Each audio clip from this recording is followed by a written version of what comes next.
All right, so we are live. I am really excited to be getting ready for our next webinar. So this is your first webinar, Naomi? This is going to be your first one out the gate? First one ever, yeah. First one ever. Okay, not just Right. 2024. Okay, very cool. And you're here in Alcobaça, where I'm at, so well done you. So how long Yeah, have you been in Alcobaça? just over 3 years now. My So my partner is from here, so we had visited previously and knew this was where we were always likely to end up. But yeah, living here full time for about 3 years. did you go into all the carnival stuff the last week? Did you get out in the carnival festivities? We ran away from Carnival, would you Really? believe? Really? We Oh, went to I do believe Madeira. it based on how crazy it was. I totally can imagine. So, do you exit every year, or was just the first This is year? the first time we ran away. Yeah, we have been to the carnival festivities a couple of times, but that was enough for me to need a break afterwards. So we actually went to Madeira last week and did some beautiful hikes. Oh, I haven't been to Madeira yet. I'm really thinking that's a place I've got to take a little time to get to. I hear it's just stunning. It was really wonderful. Yeah, it was. One of the hikes we were above the clouds. It was really fantastic. I see it's referenced as the Hawaii of Portugal or of Europe. Do you Yeah. feel that's like accurate? Have you been? Do you have a I haven't comparison? been to Hawaii, but I have seen the imagery and I can understand why they're compared. It's just like really the sheer mountainsides covered in greenery into the beautiful blue sea, like the turquoise drop. It's just, yeah, really stunning. What's the temperature like in February?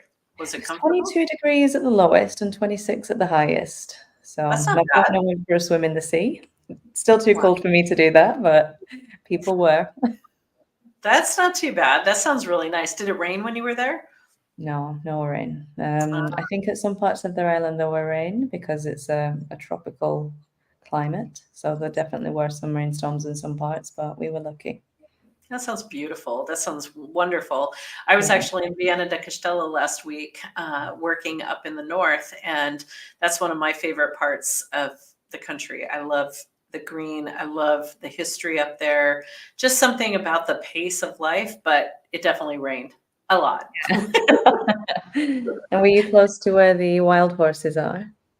Not in this round. We were out looking for client properties, so we were running the road basically along the Minho and just going up to Valença. So I was like from Viana de Castelo to Valença through Praça de Ancora and Caminha. You know, just that whole stretch, and it's beautiful and lovely. But boy, it was raining. It was coming down. Well, that was actually one of the lures of coming here, was that my partner promised me it was going to rain less than it does in Manchester, in Ah, England. was he right? I feel It like was a he trap. I don't know. I mean, come on. I've talked to some of my friends in England, and it's raining like in July, August, It's September. I don't true. No, know. it's true. It's very beautiful. And we were just walking today and it was 20 degrees in February with blue skies and no clouds. So you definitely Gorgeous. wouldn't get that in Manchester. Absolutely. Well, we're going to get started here in a second. We're going to give everyone just another minute or so to log in. I am here. I'm Colleen, and I'm here talking with Naomi, and we are going to talk about education in Portugal today. So, just giving everyone another minute or so. Say hello when you're logging in. If you want to say hi and tell us if you have kiddos that are either here or folks that you're considering bringing over, let us know. And yeah, we'll get started in another minute. So you had the weather. I was outside today. I have to say that it was really not difficult to sit and have lunch sitting outside in the warm sunshine. And I have to remind myself it's still winter. Like this can change next week. Well, that's not what they're telling us, though. They're telling us that this is the beginning of spring. So I would like to believe that this is the weather we're going to have now for the foreseeable. Now, you're from the UK and your partner's from Portugal, so I don't even know if this will make any sense, but I was trying to explain Groundhog Day to one of my Portuguese friends the other day. That's like a really American thing, right? Like the groundhog comes out and sees his shadow and about I only know it because of the movie. Yeah. So for us, we're all like, did the groundhog see a shadow? Kind of a thing. It's the strangest thing we've created. It's like this weird tool for predicting the weather. But yeah, it seems, try explaining that to a Portuguese person that's never seen the movie. Right. So like this rodent comes out of the ground and then like, yeah, it's very complicated. So all right. I think that we can go ahead and get started. And then as folks sign in as we need to, we can always circle back if there's some things. So my name is Colleen, and I am the co-founder and CEO of Portugal, the Place. We are a relocation company that helps people move to Portugal. So everything you need, from finding your location to receiving packages, setting up utilities, and everything in between, we do to help you have a soft landing when you get here to Portugal. And today we're really excited because we're talking about education. We're talking about schools and how to get your children registered. And we are lucky enough to have Naomi here with us. She is the founder of Alesco. So Alesco is a company that works right in the middle of that field. And we are going to learn a lot, I think, today from you. So welcome, Naomi. We're excited to have you. Thanks very much, Colleen. It's really nice to be here. This is a great way to start getting people the education they need so that they can get prepared and really start thinking about timing. I know one of the things we're going to jump into is like the details on things people need to consider. But first, can you tell us a little bit about how Alesco came about? What was the drive behind starting it, and really how you founded the company? Yeah, of course. It was really a combination of my personal and my professional experience. I have been working as a nanny and a teacher. So I have worked with several education systems throughout the course of my professional career, different countries and different curriculums. And I have also worked directly with education consultants, with the families that I've worked for. So I know the benefits firsthand of having guidance from somebody who really knows the local intricacies of the local landscape. And then after relocating to Portugal, I encountered a lot of parents and families who were struggling to navigate the system or to understand how it works, or even knowing what was available for them. And it caused them some stress in an already stressful situation. There's a lot going on in your relocation anyway, as you know. And then to be worried about whether your child is settling in at school or if they're even going to the right school that's appropriate for them. Some families were telling me that they were already on the third school, trying different things out. And so I saw that there was a need for it. I knew that I had the knowledge and the experience of it. And I knew the value because I've worked with these consultants before and know that I really benefit from it. So that's how Alesco came about. That's fantastic. So you are strictly from a remote. You do everything via remote through Zoom calls and meetings with your clients. And one of the things on your website, it says, understanding the importance of creating a positive and nurturing educational environment. How do you tailor your services? How do you have the capability of supporting that? What's your drive, and how do you get to that point?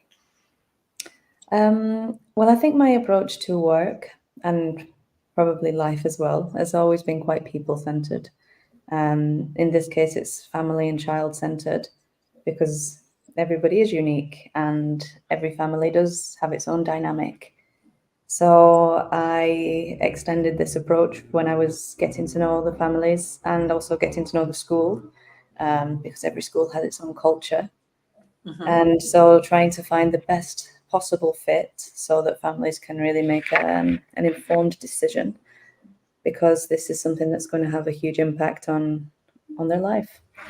And so when I started to expand Alesco and take on some more consultants, I really wanted to make sure that this was something that they valued as well. It was one of the key requisites that they really recognized and supported the idea of personalized support and individualized education. In fact, one of our consultants, she actually has 3 children in 3 different school systems because she really recognized and acknowledges their individual differences and their aspirations and how they can benefit from different schools. Absolutely. No, that makes total sense. It's not a one size fits all for sure. You know, the trends and things are changing all of the time. One of the things that I'm seeing here in Portugal that is dependable is the fact that there is change, that there is definitely a keeping up with maybe the rules that are changing, the application processes, the education focuses. How do you stay on top of all of that with all of the moving and changing that's happening? We make sure that our consultants are really involved in the education system, something that they are going to the open days, they're speaking to educators, that they are getting to know the schools personally by going in and visiting the staff, talking to the heads and talking to the parents.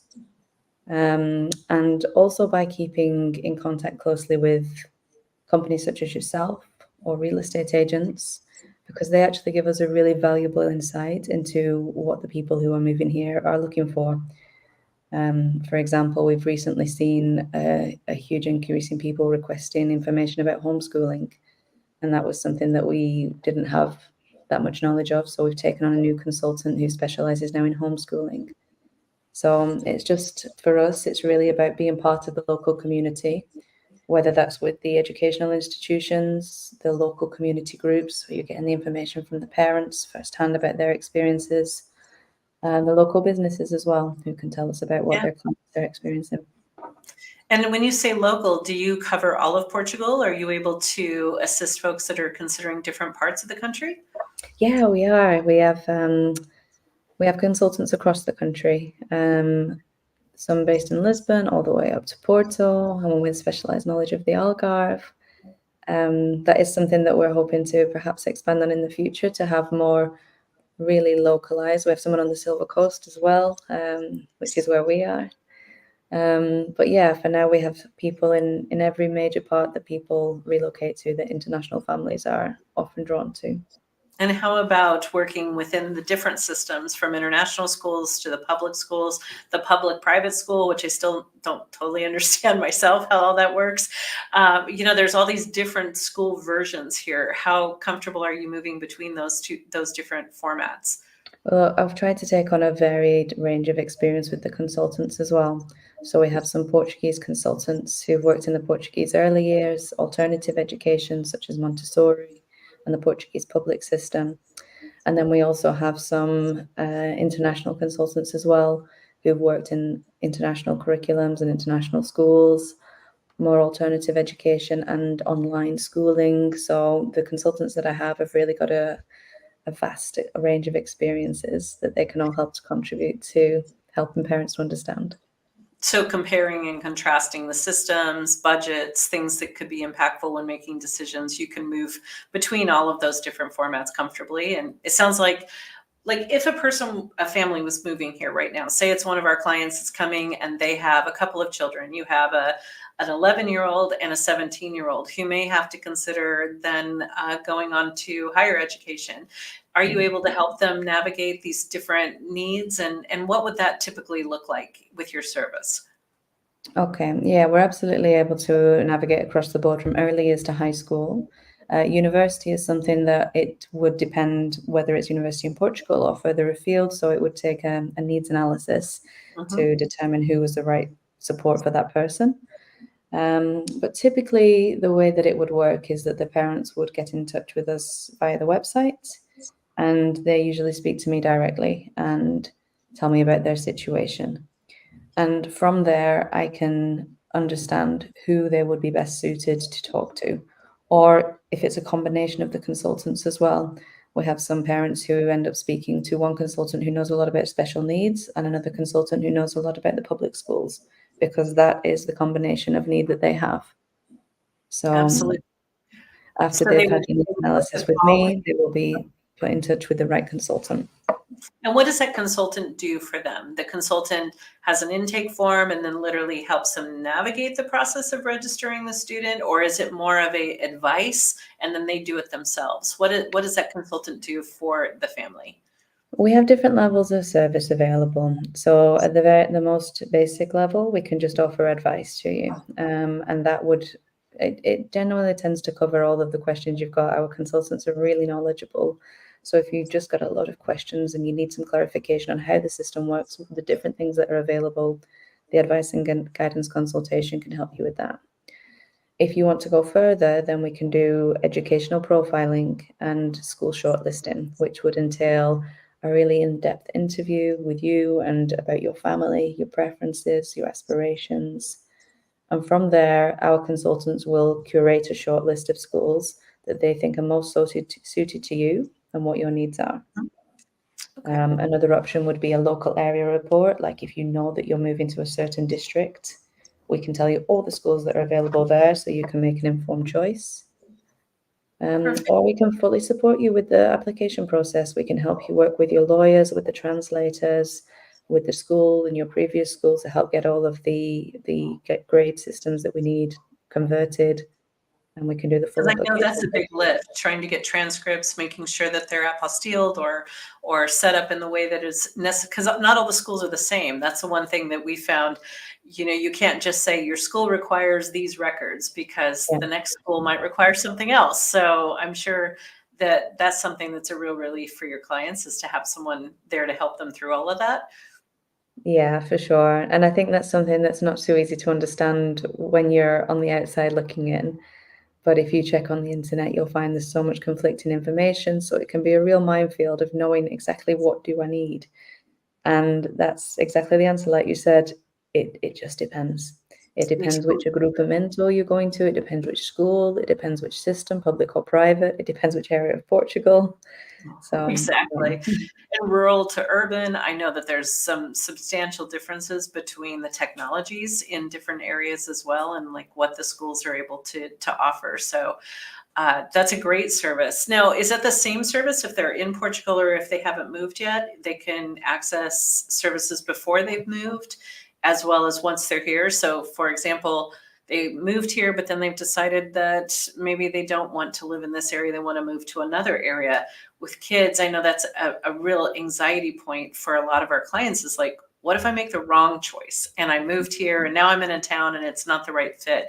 Can you help them then relocate into a different school? Is that something you do as well? Yeah, absolutely. Most of our services are offered virtually, but some of them have been through from inside Portugal. Um, and we've actually helped clients who want to find a school before they decide where to live.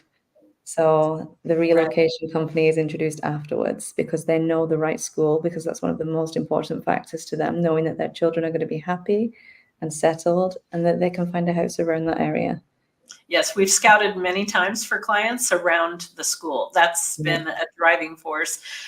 One of the things that I also would like to just touch on is we do have a fair amount of families that reach out to us with children with some special needs. And one of the biggest concerns is that support in school. They're considering perhaps a child is autistic, and we have a language barrier now, and we have a different cultural system. How much support do you give post placement in the school or in the classroom? What type of support can you continue to offer if necessary? Okay. So this is something that we get a lot of questions about as well, because some of the schools in Portugal are not as equipped to deal with neurodiverse students as some of the clients' previous experiences. And so we have a consultant who is actually a neurodiversity coach. And so she really looks into each individual school to see, are they equipped? Is it just a shiny website that's able to say, oh, yeah, we're welcoming, we have this alternative model of support. But in reality, how is it? And so she works with the parents of neurodiverse students or children with special educational needs so that she can be honest about the kind of level of support that they can expect and how they can tailor their supports to help their child in that relocation process. That's Another thing that we really are important. That right. I feel like that's one of the biggest anxiety points for people that are relocating, especially with children that are coming out of systems that have had really hands-on touch points, one-on-one, like aides that have been with them, different kinds of support, education plans, all of those different things. And then moving here.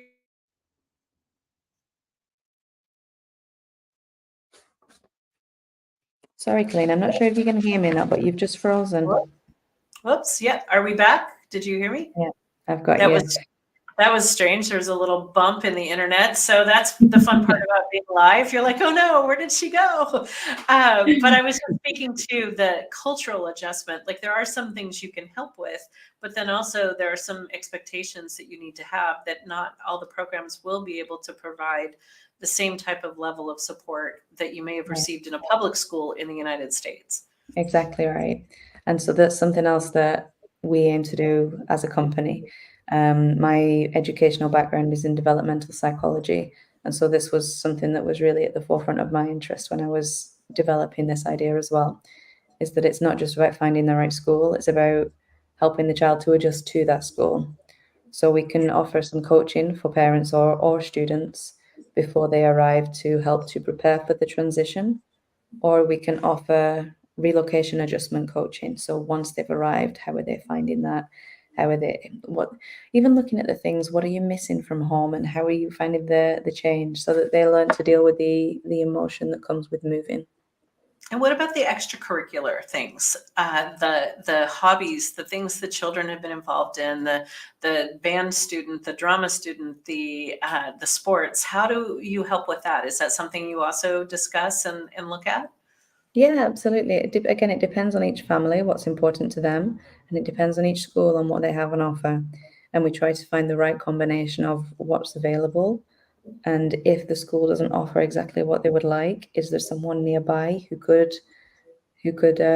complement that instead of it being through the school? Could it be a music school close by? I So, noticed that that's more prevalent here, that the programs that I see, a lot of the extracurricular programs being offered in like a private outside of the school setting. I've noticed there's a lot of music schools, sports programs, tennis, swimming, all of those. A lot of the learning pieces seem to be supported outside of the schools. Are you finding that expat or immigrant children are able to integrate into those programs, or does that feel like that's been a bit of a lift? How's that felt for you in your experience, getting them into those extracurricular programs? usually once they're in the school and if it's something that they're interested in, then it's no problem. And especially the schools that have a keen interest in integrating the new students as well. I mean, I know every school is required to have a Portuguese language integration system, but a lot of them also are really keen to get them involved on the social side of things as well, because having your peers and your friends is one of the best ways to integrate children into a school, not just the academic side. So yeah, the extracurricular things tend to be something that the kids can slide right into. Well, it's interesting because as we talk about this, one of the things that I see, the people moving with the little children, there's definitely anxiety. You want to get them in the right school, but there is that sense that they're going to adapt pretty quickly. In general, small children are like sponges. They're ready to get in. The families that have teenagers, the families that are considering moving with that 15, 16, 17-year-old, not only do you have all the social piece, all of the change, but how difficult is it to integrate them into the school system of choosing like what you're majoring in, choosing in what it's a very different process in Portugal to the US, of having to choose what you're interested in and having kind of a course that goes that direction. Has that been something you can prepare folks for? And do you get into those conversations when they're talking about teenagers? Again, it's really family dependent and school dependent. If they're going into the public school system, then that is quite a big source of anxiety because the language that comes along with it and like you mentioned, the tailored course progression, that's a decision that they're going to have to make quite quickly. But if they're going down other options that give them various routes or a slower phased integration, then it can depend really. And you mentioned homeschooling. Now, there's been some thought that homeschooling isn't really supported or really even encouraged in Portugal. Is that something that has been a barrier, or are you finding that that's kind of overtalked? How does homeschooling work into the system here?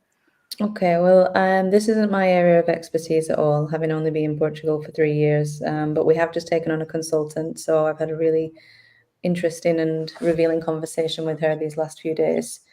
And it seems like it is not as widely accepted as it is in other parts of the world, for example, the US and Canada.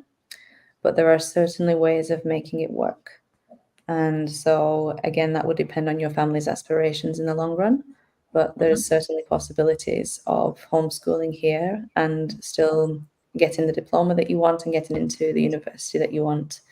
You just have to be creative with the routes that you take sometimes. So I have a daughter here. When we moved here, I have a daughter here who's now in her 20s. But when we were moving here and considering secondary options, I know there's traditional university, but it seems that Portugal also has a fair amount of technical schools that are very respected as well, that it isn't so much university or nothing here, that there seems to be options. Are you finding now that you've been serving clients for a couple of years, you're starting that you're getting like circle backs of what do I do next with those kids that are coming up to 17? Or have you really delved into like comparing universities in Portugal to technical schools or options after they graduate? To be honest, I haven't had that much dealing with it either because my focus has always been on school-age children. And so when I Okay. was doing the consultations, I was focusing on younger children in schools because that was the area that I knew about. Now that we have more consultants who are themselves parents dealing with the university or the technical school applications, or Portuguese citizens who have children who've done it, been through it themselves, then we are more able to provide this kind of information and support. But so far myself, I haven't had the personal experience of guiding anybody through these decisions. But again, context dependent. We'll have somebody who has the experience that will be able to. Because the one thing I'm finding, at least in Portugal from my experience, is that education is really important to the culture at large. There's a lot of respect for the fact that you have the access to education. One of the conversations I had with an older gentleman that was Portuguese was like, it wasn't that long ago when they didn't have access to guaranteed public education from kindergarten to 12th grade. And I do feel personally, this is just my personal comment, it seems like there's a value to education that they really put, there's still an awareness that this isn't just taken for granted. Have you seen that as well? For sure, with the Portuguese people that I've spoken to, and the fact that it's a privilege and also something that they really appreciate and value in people that they know and people in their family. They often comment about it like, oh, he went to this university and he's studying this course. They really do take a pride in it. Yeah. Yeah, it's nice to see, definitely, that there's that kind of appreciation. How about the English integration? I feel like, again, I know your answer is going to be varied in different schools, but in general, in general, do you feel like are you encouraged by seeing how much there is, or is it still a big barrier to get over? How are you feeling in general about Portuguese public schools, especially with English and an English speaking student?